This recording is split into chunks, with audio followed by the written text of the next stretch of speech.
Okay, so this is the joint articulation warm-up practice, whatever you want to call it, but it's something which you can do every day just to keep your joints moving well.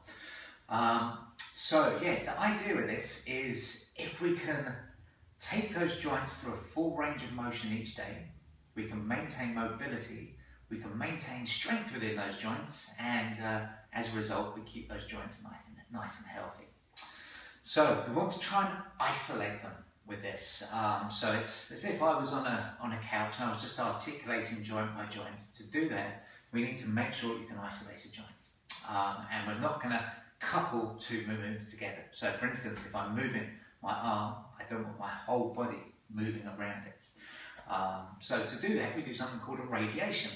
Now, a radiation very, very simply means bracing the rest of the body so that then the part we want to move can do it on its own.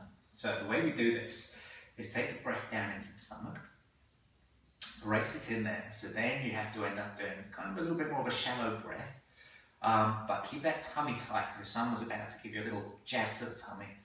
Then we work through the rest of the body, so we let that radiate out. So you make a couple of fists, and those fists, you feel the muscles tense up through the forearms, through the biceps, into the shoulders, into the chest.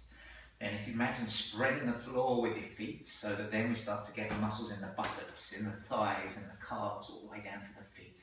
So everything's nice and strong, so that then when we try to isolate, for instance, the neck, we can move just the neck on its own, without things like the shoulder coming along, or the rest of the back coming along as well. So the reason we're doing these big articulations is because it allows us to get right to the deepest level of the joint. So we're actually putting a stimulus right into the capsule that surrounds the joints. But when you're going around, there's two things I would say to remember.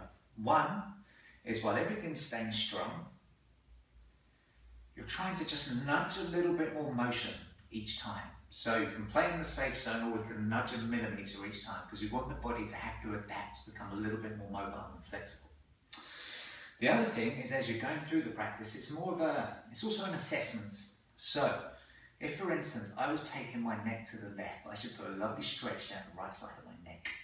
If I feel a pinch on the left side of my neck, that shouldn't be happening. So, for the example of the warm-up, the mobilization, I want you, if you feel a pinch, and we call it a closing angle pinch, if you feel a pinch, I just want you to avoid it for the time being. So just skip over it. So for instance, if I was doing a circle with my head, feels good, feel the stretch down here, feel the stretch in here. I come around to the left and I feel a pinch in the back there. Make it smaller, skip over it, and then carry on with the circle.